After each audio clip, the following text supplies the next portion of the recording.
A pleasure to meet y'all at last. It's October 13 of 2018.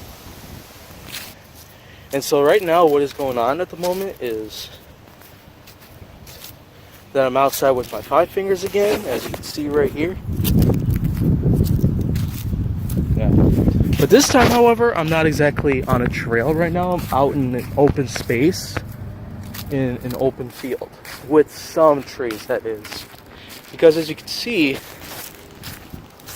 this whole land right here is pretty bumpy and pretty mountainous almost because of its sloped terrain. So right now what I'm doing out here, testing my 5 fingers out on this sloped terrain, is to determine how well that it can handle the grip based on how slopey the terrain changes.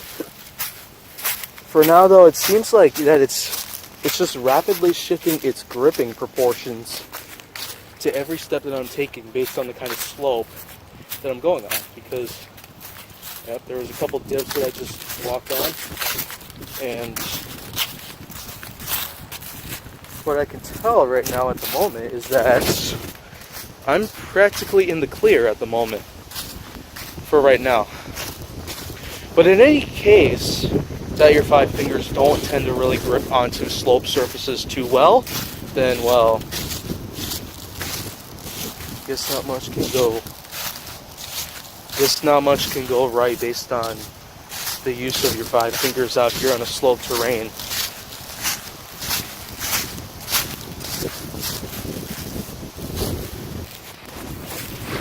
For now, I'm just crunching over leaves and kind of just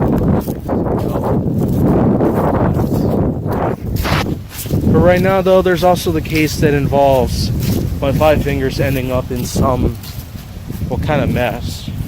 But I've actually made a vlog at one point, quite some time ago, that revolved around the fact that I actually sunk my Vibram 5 fingers in water. I've actually taken my 5 fingers underwater, actually. And it wasn't too exciting, but I thought it was kind of a rush at the time.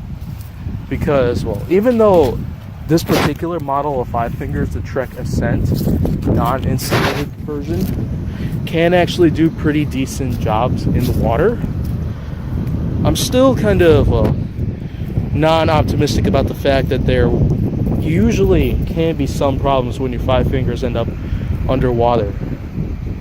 Yeah, there's a lot of trucks nearby.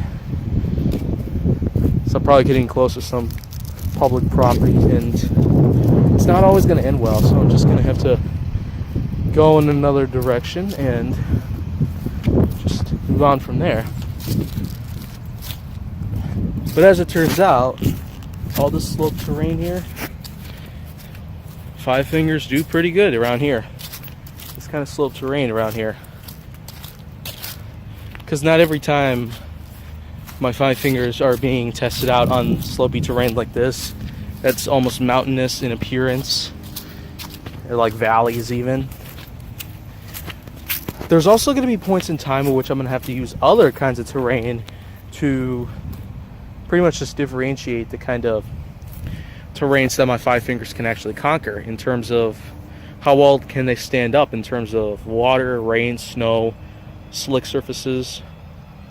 And there's a school bell that's ringing in the distance from here, because this open space is actually near a school right now. But anyhow, though, it turns out my 5 fingers do well, and so I just give it 2 thumbs up. Well, here's my left thumb, here's my right. So there you have it. You got yourselves Vibram 5 fingers that can work pretty darn well in slopey terrain. And as it turns out, well, it wasn't as mushy or as humid or even as wet as I thought it would be. But nevertheless, my 5 fingers can tackle on slopey terrain pretty darn well. And once again, these are the Trek Ascent 5 finger shoes. And these are the non-insulated variants of the Trek Ascent model. So there you go. You got yourselves even 5 fingers that can do well in this particular type of terrain that's slopey and pretty darn rigid even. And if you want to see more, though, make sure that you like, subscribe, comment, follow me on social media, and stay on the Hollywood side.